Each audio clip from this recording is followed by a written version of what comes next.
దేవునికి స్తోత్రము. మీ అందరికీ వందనాలు. ఈ దినము కొరకై ఏర్పాటు చేయబడిన వాక్య భాగము అపోస్తల కార్యములు 5వ అధ్యాయం 6 మరియు 10 వచనములు. అప్పుడు పడుచువారు లేచి వానిని బట్టతో చుట్టి మోసుకొని పోయి పాతిపెట్టిరి. వెంటనే ఆమె అతని పాదముల యొద్ద పడి ప్రాణము విడిచెను. ఆ పడుచువారు లోపలికి వచ్చి ఆమె చనిపోయినది చూచి ఆమెను మోసుకొని పోయి ఆమె పెనిమిటి యొద్ద పాతిపెట్టిరి. ఆమె దేవునికి స్తోత్రం. హల్లెలూయా, హల్లెలూయా, హల్లెలూయా. మన ప్రభువును ప్రియరక్షకుడైనటువంటి నజరేయుడైన యేసుక్రీస్తు దివ్య నామములో అనగా మన కోసం త్వరగా మేఘవాహనుల మీద మేఘములను పాదధూళిగా చేసుకొని మహిమతో రాబోతున్నటువంటి మన దివ్య రక్షకుడైనటువంటి గొప్ప విమోచకుడైనటువంటి యేసు నామములో మీ అందరికీ ప్రత్యేకమైన వందనాలు. మీకు, మీ కుటుంబ సభ్యులకి, మీ బంధుమిత్రాదులకి. ఈ సమ్మర్ హాలిడేస్ కనుక మీ పిల్లలు వేరొక ప్రాంతానికి వారి బంధువులకి వారు ఇక్కడికి ఇలా వచ్చుంటారు. అంతా పిల్లలు ఇళ్లలో ఉంటారు కనుక సాధారణ రోజులైతే వాళ్ళు ఉదయాన్నే కాలేజ్కో స్కూల్కి వెళ్ళిపోయి ఉదయం వెళ్తారు, మళ్ళీ ఎప్పుడు రాత్రి వస్తారు. వాళ్ళు ఏదో హోంవర్క్ చేసుకొని అలసిపోతారు, పడుకుంటారు. ఇంట్లో అంత సందడి లేకపోవచ్చు. ఈ సమ్మర్ హాలిడేస్లో బాగా సందడిగా ఉంటుంది. బాగా ఎండ తీవ్రతగా ఉంది కనుక పిల్లలు బయటికి వెళ్ళారు కనుక ఇంట్లోనే ఇంటి పట్టునే ఉంటే అన్నేళ్ళలోనే ఆడుకుంటూ ఉంటారు కనుక పిల్లలు ఎంజాయ్ చేసే టైం, వాళ్ళ వల్ల పెద్దలు విసిగిపోయేటువంటి టైం కూడా. ఏదేమైనప్పటికీ పిల్లలతో మనకు ఒక మంచి సంబంధం కలిగి ఉండడానికి ఇది మంచి సమయం. మళ్ళీ తర్వాత ఒక 2 వారాల తర్వాత లేకపోతే 2-3 వారాల తర్వాత మళ్ళీ వాళ్ళు బిజీ అయిపోతారు. వాళ్ళని బట్టి మనము బిజీ అయిపోతాం. లైఫ్ ఇలాగా సంవత్సరాల తరబడి గతించిపోతుంది. వాళ్ళు పెద్దవాళ్ళు అయిపోతారు, మనం పెద్దవాళ్ళం అవుతాం. ఇలా లైఫ్ సైకిల్ గిర్రుమని తిరుగుతూ ఉంటుంది. దేవుని స్తోత్రం, హల్లెలూయా, స్తోత్రం. శాంతి టీవీ నెల్లూరు అనేటువంటి ఛానల్ని మీరు సబ్స్క్రైబ్ చేసుకోండి. అందులో చాలా మెసేజెస్ ఉన్నాయి. దేవజనులు ఇచ్చేటువంటి మెసేజ్లు, వేరు వేరు దేవజనులు నేను ఇచ్చేటువంటి మెసేజ్లు అని అందులో అప్లోడ్ అవుతుంటాయి. అనగా ఉదయం 8 నుంచి 8:30 వరకు ప్రసారమయ్యేటువంటి ఈ సందేశము ఒకవేళ మీకు టీవీ అందుబాటులో లేకపోయినా మీరు యూట్యూబ్లో చూడొచ్చు, స్ట్రీమింగ్ చేస్తారు. అదే టైంలో మనగా టీవీలో టెలికాస్ట్ అయ్యేటువంటి అదే సమయంలో మీరు చూడొచ్చు. కనుక మంచి అవకాశం, ఎవరు మిస్ కావద్దు. ఎలాగో తర్వాత 8:30 తర్వాత 9 తర్వాత అంటే మీకు ఆల్రెడీ అది అప్లోడ్ అయ్యి అందులో ఉంటుంది కనుక మీరు దాన్ని చూసుకోవచ్చు. ఒకవేళ ఏదైనా మెసేజ్ మీకు అందకపోతే, మీకు కనిపించకపోతే, అది అప్లోడ్ చేయబడకపోతే దయచేసి నాకు తెలియజేయండి. వేరే వేరే అనవసరమైనటువంటి జోక్స్, అనవసరమైన వార్తలు, ఇవన్నీ మనం హెల్త్ టిప్సో లేకపోతే ఇవన్నీ మనం ఫార్వర్డ్ చేస్తుంటాం. దేవుని వాక్యాన్ని మీరు దయచేసి ఫార్వర్డ్ చేయాల్సిందిగా మిమ్మల్ని ప్రేమపూర్వకంగా కోరుతున్నాను. దేవుని స్తోత్రం, హల్లెలూయా, స్తోత్రం. గత వారంలో నేను కాస్త అనారోగ్యానికి గురయ్యాను. ప్రభు నన్ను స్వస్థపరిచాడు. గత వారంలో నాకు బాడీలో యూరిక్ యాసిడ్ లెవెల్స్ పెరగడం వల్ల లెఫ్ట్ లెగ్ ఆ మడిమి దగ్గర, ఆ జాయింట్ దగ్గర చాలా నొప్పిగా, మంటగా, ఇన్ఫ్లమేషన్ అనగా బర్నింగ్ ఉంటూ చాలా బాధపడ్డాను. నడవడానికి కూడా ఇబ్బంది పడిన సందర్భాలు. ఒక కుంటివాళ్ళలాగా ఆదికాండం 32వ అధ్యాయంలో యాకోబులాగా కుంటుతూ నడిచినటువంటి దినాలు ఉన్నాయి. కాబట్టి దేవుడు వాటన్నిటిని మార్చాడు. దేవుడు నన్ను స్వస్థపరిచాడు. స్తోత్రం, హల్లెలూయా. దేవుడు స్వస్థపరిచేవాడు అనే సంగతిని దేవుడు నాకు మరొక పర్యాయము నన్ను స్వస్థపరచడం ద్వారా నిరూపించుకున్నాడు. God is so good, god is unchanging god. కాబట్టి అటు దేవుడిని మనం కలిగి ఉన్నాం. నన్ను స్వస్థపరిచిన దేవుడు మిమ్మల్ని స్వస్థపరుస్తాడు. మిమ్మల్ని స్వస్థపరుస్తాడు అనే విషయం తెలియజేయడానికి ఈ సాక్ష్యం చెప్పడం జరిగింది. గత 5 సంవత్సరాలకు పైగా యూరిక్ యాసిడ్ ప్రాబ్లంతో నేను బాధపడుతున్నప్పటికీ దేవుడు నన్ను దర్శిస్తున్నాడు. దేవుడు నాకు ఆరోగ్యాన్ని ఇచ్చాడు. వేరు వేరు రకరకాల ప్రాంతాలకు వెళ్తాం. కొన్నిసార్లు నిద్ర ఉండదు, కొన్నిసార్లు వేళకి సరిగా భోజనం దొరకదు. అయినప్పటికీ కూడా దేవుడు ఆరోగ్యాన్ని, బలాన్ని ఇస్తూ, ఎప్పుడైతే నేను బలహీనో నేను అప్పుడు బలవంతుణ్ణి. స్తోత్రం. నా బలహీనతలు యందు, ప్రతి సేవకుని యొక్క బలహీనతలు యందు దేవుని శక్తి పరిపూర్ణమవుతుంది. విశ్వాసులారా, దేవుని బిడ్డలారా, మీ బలహీనతల యందు కూడా దేవుని శక్తి పరిపూర్ణమవుతుంది. కానీ మీరు బలహీనులంటే ఇంకా పరిచర్య చేయడానికి వీల్లేని బలహీనులని కాదని అర్థం. దేవుడు మిమ్మల్ని బలపరుస్తాడు. అలాగే కుంటుకుంటూ నేను మా గృహం దగ్గర నుంచి ఇంచుమించు 76 కిలోమీటర్ల దూరంలో ఉన్న గ్రామానికి వెళ్ళి ఆ రాత్రి జరిగే వీధి కూడికలో వాక్య పరిచర్య చేసి వచ్చాను.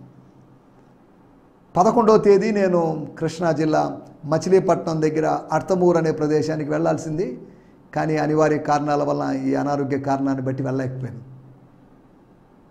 ఆ సమయంలో అక్కడ వేరొక దేవజనులు వాళ్ళు ఏర్పాటు చేసుకున్నారు. ఆ కార్యక్రమం చక్కగా జరిగిందని నేను భావించి ప్రభువుని స్తుతిస్తున్నాను. దేవుని స్తోత్రం, హల్లెలూయా, స్తోత్రం. మనం బలహీనలో మనకు బలహీనతలు వస్తుంటాయి. మన దేవుడు బలవంతుడు. ఆయన రోగానికి, మరణానికి, బలహీనతలకు ఆయన అతీతమైన వాడు అనే సంగతిని మీకు గుర్తు చేస్తున్నాను. దేవుని స్తోత్రం. హల్లెలూయా. నా కోసం కొంతమంది ప్రార్థించారు, వారికి ప్రత్యేకమైన కృతజ్ఞతలు తెలియజేస్తున్నాను. కనుక ఈ సమయంలో ఎవరైనా మీ కుటుంబ సభ్యులు, మీ బంధుమిత్రాలు ఎవరికైనా అనారోగ్యంగా ఉన్నా కానీ వెంటనే తెలియజేయండి. నా 2 నంబర్లు ఇక్కడ ఉన్నాయి. అంతేకాకుండా నా వాట్సాప్ నంబర్ కూడా ఉంది. అంతేకాకుండా నా ఈమెయిల్ ఐడి ఉంది, gfihmi2015@gmail.com. GFI అంటే గిడియోన్ ఫెలోషిప్ ఇంటర్నేషనల్, HMI అంటే హీ మస్ట్ ఇంక్రీజ్. ఈ కార్యక్రమం పేరే GFI సంస్థ పేరు, HMI ఈ సంస్థ పేరు. 2015 2015@gmail.com. మీరు ఈమెయిల్ ద్వారా కూడా మీరు సంప్రదించవచ్చు. మీకు ఏమైనా సందేహాలు ఉంటే మీరు అడగవచ్చు, మీ ప్రేయర్ రిక్వెస్ట్లు పెట్టవచ్చు. మీరు ఏదన్నా ఈ వాక్యాలకు ఇంకేదైనా వివరణ యాడ్ చేయాలనుకుంటే మీరు యాడ్ చేయొచ్చు. వాటిలో పూర్తిగా కాకపోయినా కొద్ది భాగాన్ని, దాని మంచి పోర్షన్ తీసుకొని నేను పలాని బ్రదర్, పలాని సిస్టర్ ఇలా షేర్ చేశారు అని చెప్పి నేను టీవీలో చెప్పడానికి నాకు ఎటువంటి అభ్యంతరం లేదు. దేవుని స్తోత్రం. హల్లెలూయా. GMC సంతోష్ నెల్లూరు అనేటువంటి ఛానల్ మీరు సబ్స్క్రైబ్ చేసుకోండి. హీ మస్ట్ ఇంక్రీజ్ అనేటువంటి ఫేస్బుక్ ఐడికి వెళ్ళి, ఫేస్బుక్లోకి వెళ్ళి ఆ ఐడికి మీరు ఒక ఫ్రెండ్ రిక్వెస్ట్ పంపిస్తే దాన్ని మీరు యాక్సెప్ట్ చేసినప్పుడు ప్రతి ఆదివారం మా స్థానిక సంఘంలో నేను ఇచ్చేటువంటి లైవ్స్, నా సందేశపు యొక్క లింక్స్ మీకు అందుతాయి. ఆ సందేశపు లింక్స్ మీరు చూసి ఆత్మీయంగా దీవించబడవచ్చు. టీవీ ప్రసంగాలకు పరిమితి ఉంది, కానీ బయట మన స్థానిక సంఘంలో ఇచ్చే సందేశాలకు పరిమితి లేదు. కనుక కొద్దిగా ఫ్రీగా కాస్త మెసేజ్ ఇవ్వచ్చు. కనుక ఈ విషయాలన్నీ దయచేసి జ్ఞాపకం చేసుకోండి. గత ఆదివారం నేను మా స్థానిక సంఘంలో, స్తోత్రం హల్లెలూయా, దేవుని వాక్యం నుంచి, రూతు గ్రంథం నుంచి 1వ అధ్యాయం నుంచి బోధించడం జరిగింది. కనుక ఆ సంబంధించిన లింక్స్ ఫేస్బుక్లో ఉంటాయి. రండి, ఈ సమయంలో మన దేవుని వాక్యాన్ని ధ్యానించుకుందాం. నిన్నటి ఎపిసోడ్లో అందనటువంటి ఆశీర్వాదాల గురించి, మిస్ అయిపోయినటువంటి ఆశీర్వాదాల గురించి, lost privileges or missed privileges, lost blessings గురించి మనం మాట్లాడుకున్నాం. Brother Ananias and sister Sapphira miss అయిపోయినటువంటి ఆశీర్వాదాల గురించి మనం మాట్లాడుకున్నాం. వాళ్ళు చాలా ఆశీర్వాదాలు పోగొట్టుకున్నారు. సజీవులే కదా నిన్ను స్తుతించేది. సజీవులుగా ఉండింటే వాళ్ళు స్తుతించగలిగిందే. వాళ్ళు నిర్జీవులుగా మారారు, సమాధిలో ఉన్నారు. సమాధిలో ఉన్న వాళ్ళు ఎలా స్తుతించగలరు? భూమి మీద వారి జీవితం అంతమైపోయింది. వారు భూమి మీద జరిగేటువంటి కార్యకలాపాలతో ఎటువంటి లింక్ కలిగి ఉండరు. గుర్తుపెట్టుకోండి, చనిపోయిన వాళ్ళు వచ్చి మనతో మాట్లాడడం, కలలో కనిపించడం, ఇవన్నీ మన సబ్కాన్షియస్ మైండ్ యొక్క ఫలితాలే.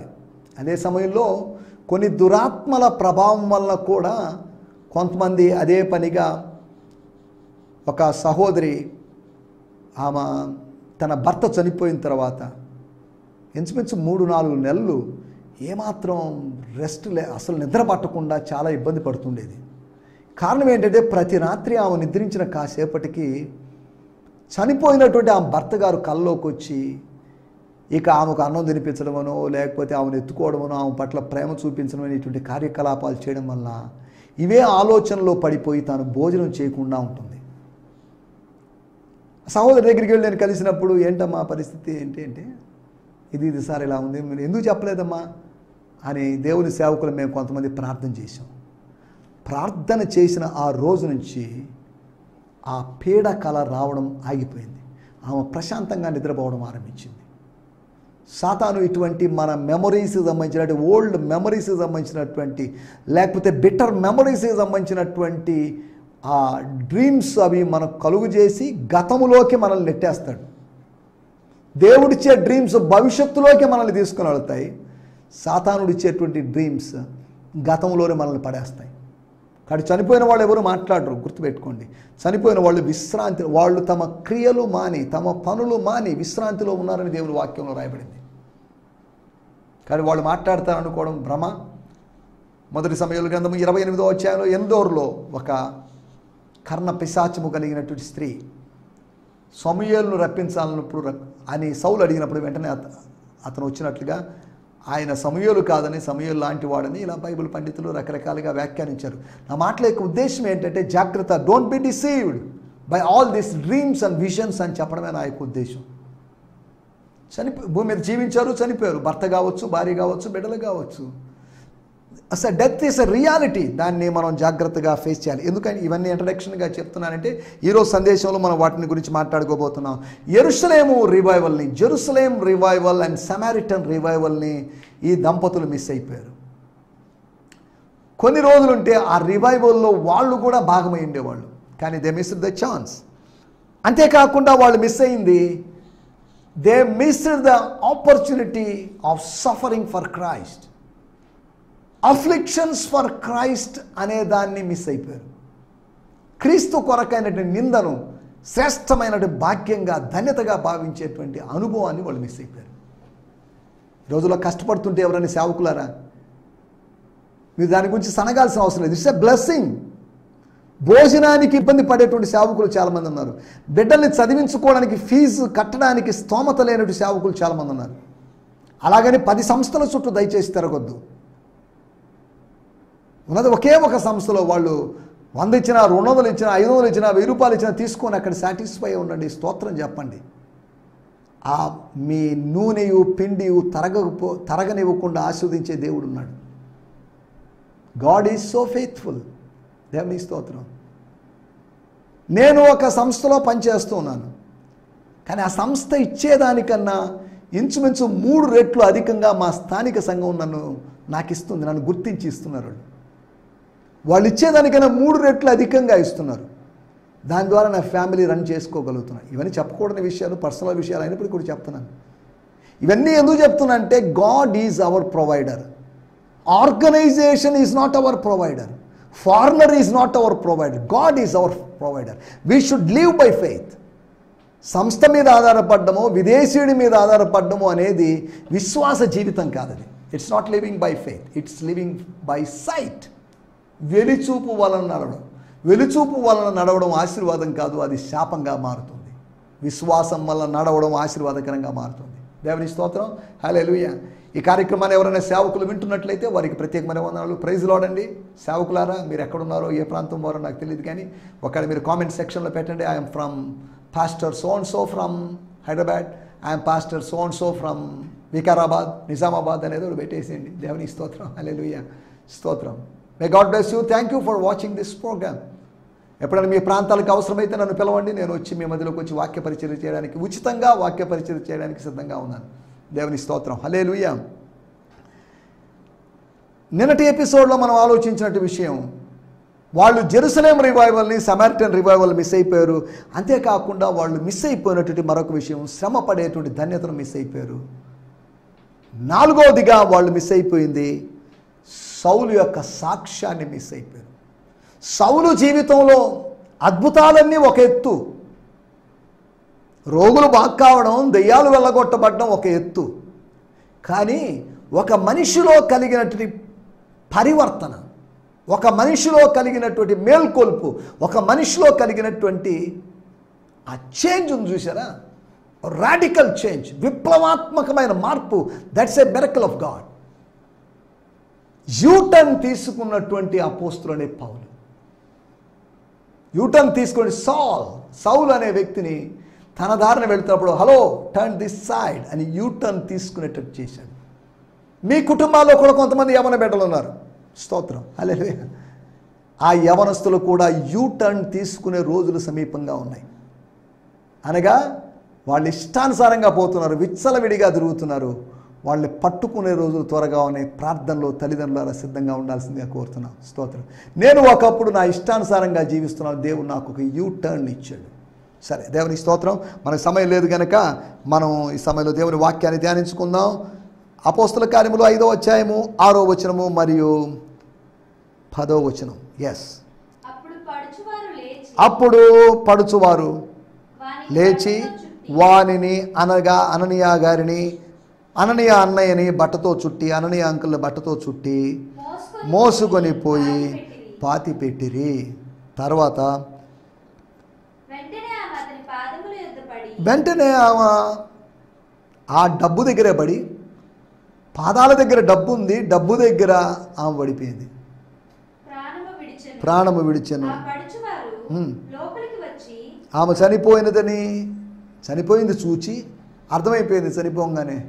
ఆంటీకి బ్రీతింగ్ లేదు, ఆంటీ యొక్క పల్స్ బీట్ లేదు, పల్స్ రేట్ డౌన్ అయిపోయింది, ఆంటీ బాడీ చల్లగా మారడం ఆరంభమైంది. She is no more. ఒకవేళ వాళ్ళ చర్చ్ గ్రూప్లో ఇలా పెట్టుకోండొచ్చు, వాళ్ళు వాట్సాప్ గ్రూప్ వాళ్ళ చర్చ్కి ఉందనుకుందాం, అపోస్టలిక్ చర్చ్ వాట్సాప్ గ్రూప్లో అందరూ ఆంటీ అంకుల్ ఫొటోస్ పెట్టి ఆర్ఐపి అననీయ అంకుల్, ఆర్ఐపి సపీరా ఆంటీ, ఇంకా లేకపోతే కొద్ది పెద్దవాళ్ళు RIP rest in peace mister Ananias and sister, లేకపోతే మిస్సెస్ సఫైరా అని పెట్టి ఉండొచ్చు. ఒకళ్ళు ఉంటే లేదు, రెండు గురించి జస్ట్ ఇమాజినేషన్ అంతవరకే. దేవునికి స్తోత్రం, హల్లెలూయా. మన టైటిల్ మరణానంతర పరిస్థితులు. మరణం తర్వాత ఏం జరుగుతుంది, మరణం తర్వాత ఉండేటువంటి జీవితంలో ఎయిదర్ హెవెన్ ఆర్ హెల్, పరలోకము లేకపోతే నరకము, వాటి గురించి కాదు, కానీ ఒక విషాదము, ఒక మరణ అనుభవం జరిగిన తర్వాత అక్కడ దేవుడు ఏం చేస్తాడు అనే దాని గురించి మనం కొద్దిగా ఆలోచించబోతున్నాం. అపోస్తల కార్యములో కొన్ని మరణాల యొక్క ప్రస్తావన కనిపిస్తుంది. వాటి గురించి మనం కొద్దిగా ఆ సందర్భంలో దేవుడు ఏం చేశాడు అనే దాని గురించి మనం ఆలోచించబోతున్నాం. దేవుని స్తోత్రం. అపోస్తల కార్యములు 5వ అధ్యాయము 5వ వచనం మనం చదువుకున్న మూలవాక్యమే. అననీయ ఈ మాటలు వినుచూనే పడి ప్రాణము విడవగా, స్తోత్రం, వినిన వారందరికీ మిగుల భయం. పడ్డాడు. ఎలా పడ్డాడు? ఒక పిడుగుపాటుమైన పిడుగు వలన పడినట్టుగా, ఒక థండర్ స్టార్మ్ వల్ల పడిపోయినట్టుగా, అనగా కుప్ప కూలాడు. ఒక్క మాట, ఒక ప్రొఫెటిక్ వర్డ్, నిలబెట్టగలిగినటువంటి ప్రొఫెటిక్ వర్డ్ చంపగలిగింది. Creative word, destroying word, creative word అది. అదే సమయంలో దట్స్ ఎ డెస్ట్రాయింగ్ వర్డ్ అని కూడా మీకు గుర్తు చేస్తున్నాను. పాజిటివ్ అయినా నెగిటివ్ అయిన వర్డ్ అది. దేవుని స్తోత్రం. దీన్ని ఆలోచించి బారే అనవసరంగా ఇద్దరిని చంపాల్సి వచ్చింది నేను అని పేతురులో పశ్చాత్తాపం కనిపించినట్టుగా దాని ప్రస్తావన ఎక్కడ మనకు కనిపించినట్లేదు. అక్కడ రాయబడిన మాటలు, స్తోత్రం, అక్కడ జరిగినట్టు విషయం ఏం జరిగింది? అక్కడ అందరికీ మిగుల భయము కలిగింది. స్తోత్రం. కింద వచనంలో కూడా 11వ వచనం, సంఘమంతటిని, ఈ సంగతులు సంఘమంతటికే మాత్రం కాదు, సంఘంలో చేరకుండా దూరంగా ఉండి, టచ్ మీ నాట్ అన్నట్టుగా ఉండి, దూరంగా ఉంటూ, లోపలికి ఇన్వాల్వ్ కాకుండా, మెంబర్స్గా కాకుండా, విజిటర్స్గా ఉంటూ, సభ్యులుగా కాకుండా సందర్శకులుగా ఉంటున్న వారందరికీ మిగుల భయము కలిగింది. అనగా యూదా మతానికి రాజీనామా చేసి వచ్చిన వాళ్ళకి, యూదా మతాన్ని వీడి వచ్చిన వాళ్ళకి, యూదా మతంలో ఉంటూ ఇది బాగానే ఉంది ఈ విధానం, ఇంకా చూద్దాం, ఇంకా కొన్ని రోజులు గమనిద్దాం, తర్వాత దీంట్లో జాయిన్ అవుదాంలే, ఈ మతంలో చేరదాంలే అని అనుకుంటున్న వారికి మిగుల భయము కలిగెను. ఒక మరణము భయాన్ని కలిగించడానికి, పీడకలలు కలిగించడానికి కాదు, దైవికమైన భయం కలిగించడానికి. భయము లేకుండా నిర్విచారంగా ఉన్న సంఘాన్ని దేవుడు హెచ్చరిస్తున్నాడు. సంఘము విచ్చలవిడితనంతో ఉండడానికి వీల్లేదు. సియోనులో నిర్విచారముగా ఉన్న వారికి శ్రమ, ఉదాసీన వైఖరితో ఉన్నవారికి, నిమ్మకు నేరమెత్తినట్లుగా బెల్లం కొట్టిన రాయిలాగా ఉన్నటువంటి విశ్వాసులు బోల్డ్ మంది ఉన్నారు. వాళ్ళు ఏదో ఆకార పుష్టి నైవేద్య నష్టి అన్నట్టుగా వచ్చి కూర్చుంటున్నారు, కానీ వాళ్ళ సంఘానికి పాట పాడరు, స్తోత్రం చెప్పరు, చప్పట్లు కొట్టరు, ఎటువంటి రెస్పాన్స్ ఉండదు. చర్చిలో ఉన్నంత కాలము, ఆలయములో ఉన్నంత కాలము, సందేశం వింటున్నంత కాలము శవాల్లాగా ఉంటారు. ఇక బయటికి పోతే వాళ్ళకి ఎక్కడి చూపు వస్తుందో, మరి ఉద్యోగం వస్తుంది బయటికి పోతే. షాపింగ్ మాల్లోనో, లేకపోతే షాపింగ్ ప్లేసెస్లోనో, లేకపోతే బయట అన్ని ఇండ్లలో వాళ్ళకి ఉద్యోగం వచ్చేస్తుంది. సంఘానికి వస్తే నిర్జీవంగా మారిపోతారు. సరే, దేవుని స్తోత్రం, వాటికి మనం వెళ్ళలేదు రండి. మరణానంత పరిస్థితులు, post death experiences, post death consequences, దాని గురించి మనం మాట్లాడుకోబోతున్నాం. ఒకటి, దేవుడు భయాన్ని కలిగించాడు. స్తోత్రం. దేవుని కార్యము జరిగినప్పుడు దైవ భయం కలుగుతుంది. దేవునికి భయపడాలి మనం. ఆయన మన తండ్రి, ఆయన మన యజమానుడు, ఆయన భయపడుతూ గడగడ వణుకుచూ సేవించాలి. యెహోవా కార్యమును అశ్రద్ధగా చేయువాడు శాపగ్రస్తుడు. ఆ శాపాన్ని తెచ్చుకోకూడదు మనం. స్తోత్రం. దేవుని చేతిలో పడుట భయంకరం. మనం జాగ్రత్త. మన దేవుడు అగ్ని వంటి వాడు, దహించు అగ్ని మన దేవుడు. కాబట్టి బివేర్. మినిస్ట్రీలో ఉన్నవారైనా మినిస్ట్రీలో లేని వాళ్ళైనా సంఘ సభ్యులైనా అందరం జాగ్రత్తగా ఉండాలి. ఇది పాస్టర్లేదా మంచిదే కదా, దేవుని సేవ వాళ్ళు చేస్తారులే, మనకేందు, మనం ఎలా ఉన్నా పర్లేదు, మనం మందిరానికి వచ్చి వెనకాల కూర్చొని ఫోన్లు మాట్లాడుతుంటూ, ఫోన్లో ఆదివారం ఆరాధన సమయంలో వాట్సాప్ మెసేజ్లు పెట్టుకుంటూ ఏదేదో పిచ్చి పెద్దలు మనకు దోచిన పనులు చేయొచ్చులే అనుకోవడానికి వీల్లేదు. స్తోత్రం. హల్లెలూయా. మరణానంతర పరిస్థితుల గురించి దేవుడు భయాన్ని కలిగించాడు. రెండో విషయాన్ని నేను మీకు జ్ఞాపకం చేస్తాను. అపోస్తుల కార్యములు 2వ అధ్యాయము 29వ వచనం. సహోదరులారా, మూలపురుషుడగు దావీదును గూర్చి మీతో నేను ధారాళంగా మాట్లాడవచ్చును. అతడు చనిపోయి సమాధి చేయబడెను. చాలే సహోదరులారా, మన పితరుడు, మన మూల పితరుడు, మన పూర్వీకుడు దావీదు సార్, దావీదు తాతయ్య, ఆయన గురించి నేను మీతో ధారాళంగా మాట్లాడగలను. అంటే నేనేదో దావీదు గురించి రీసెర్చ్ చేశానుగా, దావీదు అనేటువంటి సబ్జెక్టు మీద PhD చేశానని చెప్పడం కాదు. దేవుడు నా చేత మాట్లాడించగలడు. దేవుడు దానికి కావలసిన సమాచారాన్ని నాకు ఇచ్చాడు. దేవుడు దావీదుని గురించి విషయాలు నాకు బయలుపరిచాడు.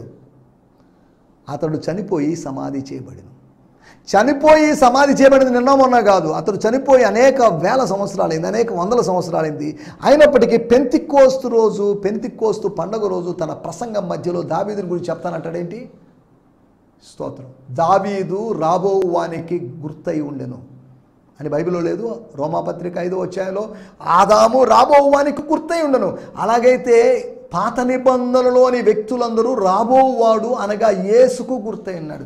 దావీదు యేసుకు గుర్తై ఉన్నాడు. ఆయన దావీదు కుమారుడిగా పిలువబడ్డాడు. అదే సమయంలో దావీదు ప్రభువుగా కూడా పిలువబడ్డాడు.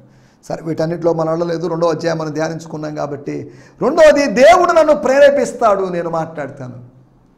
ఇప్పుడు నాకు టైం లేదు, ఇంకో సందర్భం రానివ్వండి, అప్పుడు దావీదుని గురించి ప్రసంగం చేస్తా. 1 గంట ప్రసంగం చేస్తా, 2 గంటలు ప్రసంగం చేస్తా. దావీదుని గురించిన మీ సందేహాలను వివరణలు ఇస్తా అన్నట్టుగా ఒక పండితుడిలాగా, ఒక స్కాలర్ లాగా పామరుడైనటువంటి పేతురు గారు మాట్లాడిన సందర్భం మనం చూస్తున్నాం. సరే, దేవుని స్తోత్రం. హల్లెలూయా. సరే, మాట్లాడితే ఏం తెలుసు ఈయనకి దావీదుని గురించి? స్తోత్రం. దావీదును ఆత్మలో చూస్తున్నాడేమో, దావీదుని గురించి విషయాలు ఆత్మలో గ్రహించాడేమో, ఆ సబ్జెక్ట్లో తనకు పట్టు ఉన్నట్టుగా మాట్లాడుతున్నాడు. పట్టు తను స్టడీ చేసిన దానివల్ల కాదు, తనకు దేవుడు బయలుపరిచే దాన్ని బట్టి, దేవుడు తనకు ఇచ్చేటువంటి ఇన్స్పిరేషన్ని బట్టి. దేవుని స్తోత్రం. హల్లెలూయా. మన ఇక్కడ ఆలోచిస్తున్నట్టు మాటలు దేవుడు ప్రేరేపించాడు. దావీదుని గురించి చెప్తానంటే అప్పటికి కూడా ఇంచుమించు దావీదు మాటలు తీసుకొచ్చాడు. దావీదు ఇట్లనను అని 25వ వచనంలో అన్నాడు. తర్వాత అని దేవుడు తనతో ప్రమాణపూర్వకంగా ఒట్టు పెట్టుకున్న సంగతి. తర్వాత 34వ వచనంలో దావీదు పరలోకమునకు ఎక్కిపోలేదు. దావీదుని గురించి చెప్పకూడదంటానే దావీదుని గురించిన విషయాలు కొన్ని చెప్పేశాడు. దావీదు యొక్క మాటలు 1, 2, 3, 4, 5, 2, 7 వచనాలు. యోవేలు ప్రవక్త యొక్క ప్రవచనాలు. యోవేలు గురించి నేను ఎక్కువ మాట్లాడగలను, యోవేలు సమాధి మన మధ్యలో ఉంది అని అనలేదు, కానీ దావీదుని గురించి చెప్పుకుంటూ వచ్చాడు. స్తోత్రం. ఒక మైనర్ క్యారెక్టర్ గురించి కాదు, ఒక మేజర్ క్యారెక్టర్ గురించి చెప్పాడు. మనం ఇక్కడ ఆలోచిస్తుంటే మాటలు. రెండో విషయం, దేవుడు ప్రేరేపించాడు. స్తోత్రం. హల్లెలూయా. స్తోత్రం. మూడో విషయము, అపోస్తుల కార్యములు 7వ అధ్యాయము 4వ వచనం. అపోస్తుల కార్యములు 7వ అధ్యాయము 4వ వచనం.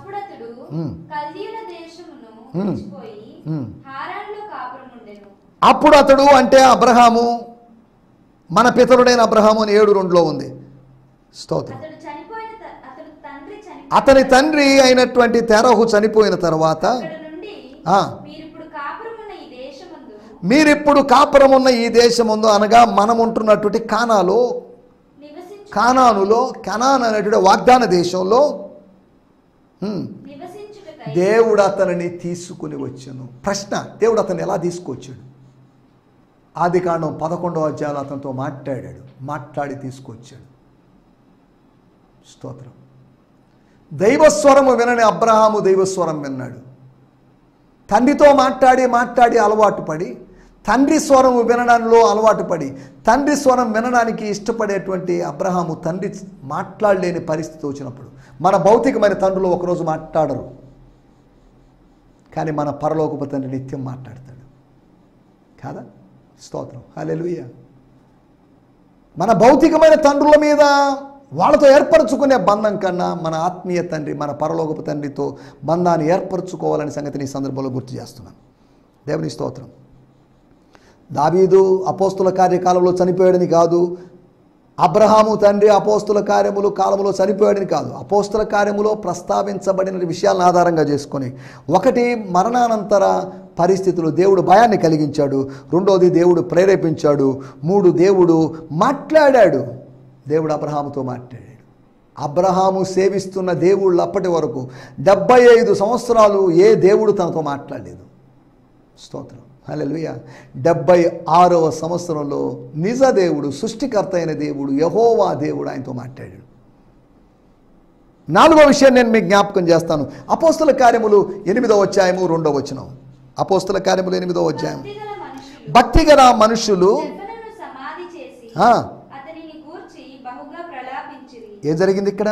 దైవకార్యం ఏదైనా జరిగిందంటే వాళ్ళు ప్రలాపించి ఎంతమందో తెలియదు, కొంతమంది. స్తోత్రం. అపోస్తుల కార్యములు 5వ అధ్యాయంలో లాగా పడుచువారని రాయబడలేదు, కానీ కింద రాయబడింది, చెదిరిపోయిన వారు సువార్త వాక్యమును ప్రకటించు వాళ్ళు ఆగలేదు.